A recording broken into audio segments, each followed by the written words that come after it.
नहमदुहु व नसल्ली अला रसूलिहिल करीम। एक सवाल हमारे पास ये आया कि कुछ लोग यजीद पलीद की वजह से हज़रत सैयदना अमीर मुआविया रज़ी अल्लाह तआला अन्हु पर लान तान करते हैं, तो ऐसे लोगों के हवाले से क्या हुक्म है। सबसे पहली बात यह है कि यजीद पलीद को जब हज़रत सैयदना अमीर मुआविया रज़ी अल्लाह तआला अन्हु ने वली अहद बनाया, बादशाह बनाया, तो उस वक्त ये ठीक था। मतलब उस वक्त ये फासिक फाजिर नहीं था, बेनमाजी नहीं था, शराबी नहीं था, जानी नहीं था।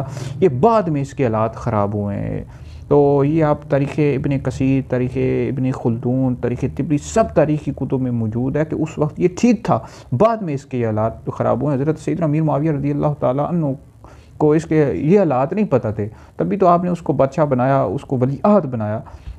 और तारीख़ुल खुलफ़ा सफ़र नंबर 40 पर आपका खुतबा भी मौजूद है। हज़रत सैयदना अमीर मुआविया रज़ी अल्लाह तआला अन्हु ने जब उसको वली अहद बादशाह बनाया, तो आपने खुतबा इरशाद फरमाया कि अगर ये या अल्लाह अगर ये इसका अहल है तो उसकी मदद फरमा, अगर ये इसका अहल नहीं है तो इसको ओहदे पर पहुँचने से पहले इसको मौत दे दे।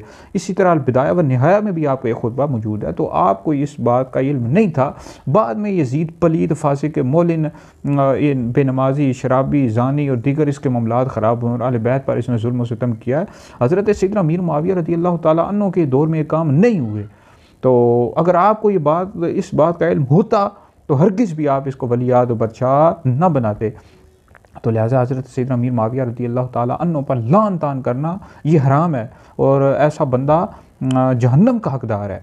ये बात बहार शरीयत में मौजूद है, फतावा रज़विया में मौजूद है और दीगर कुतुब में भी मौजूद है कि नबी करीम अलैहिस्सलाम के किसी भी सहाबी पर लान तान करना, उनको बुरा भला कहना, उनके साथ सुए अक़ीदत रखना, जहन्नम का ऐसा बंदा दोज़ख का हकदार है।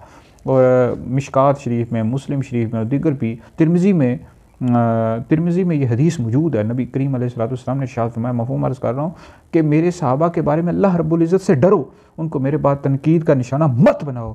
जो उनसे दोस्ती रखता है मुझसे दोस्ती की वजह से रखता है, और जो उनसे दुश्मनी रखता है मुझसे दुश्मनी की वजह से उनसे दुश्मनी रखता है। और जिसने उनको तकलीफ़, मेरे सहाबा को तकलीफ़ पहुंचाई, उसने मुझे तकलीफ़ पहुंचाई। जिसने मुझे तकलीफ़ पहुंचाई उसने अल्लाह रब्बुल इज़्ज़त को तकलीफ़ पहुंचाई, और जिसने अल्लाह रब्बुल इज़्ज़त को तकलीफ़ पहुंचाई अनकरीब ऐसे बंदे को अल्लाह रब्बुल इज़्ज़त अज़ाब में गिरफ़्तार करेगा। तिरमिज़ी में मौजूद है, मिशकात में मौजूद है। तो लिहाजा नबी करीम अलैहिस्सलाम के किसी भी सहाबी को बुरा भला कहना, उन पर तनकीद करना, उन पर लान तान करना हराम है। ऐसा बंदा दोज़ख का हकदार है। ये यजीद पलीद, फासिक मोलिन था, फासिक फाजिर था। और हज़रत सैयदना अमीर मुआविया रज़ी अल्लाह तआला अन्हु को इसके हालात नहीं पता थे, बाद में इसके हालात ख़राब हुए। ऐसा हज़रत सैयदना अमीर मुआविया रज़ी अल्लाह तआला अन्हु पर लान तान करना हराम है। यह अहले सुन्नत व जमात का ये अक़ीदा है। और बाकी यजीद पलीद के हवाले से जो फतवा है वो भी इंशाल्लाह मैं शेयर कर दूँगा। और बहरहाल इसके कुफ़र के हवाले से इख्तिलाफ़ है। हमारे इमाम आज़म अबू हनीफ़ा रहमतुल्लाह अलैह ने एहतियातन सुकूत फरमाई, खामोशी इख्तियार फरमाई, लेकिन बाज़ अइम्मा के नज़दीक यजीद काफिर है। इमाम अहमद बिन हम्बल के नज़दीक और उनके मुत्तबईन इस पर नाम लेकर लानत करते हैं, इसको काफिर करार देते हैं। लिहाजा अगर कोई यजीद को काफिर करता, लानत करता है तो कर सकता है भाई। तो लेकिन बहरहाल हमारे इमाम साहब ने एहतियातन खामोशी इख्तियार फरमाई है। तो इस वीडियो को सुनकर आप लोग आगे भी शेयर कर दें, ये आपके लिए बहुत बड़ा सदका जारी है।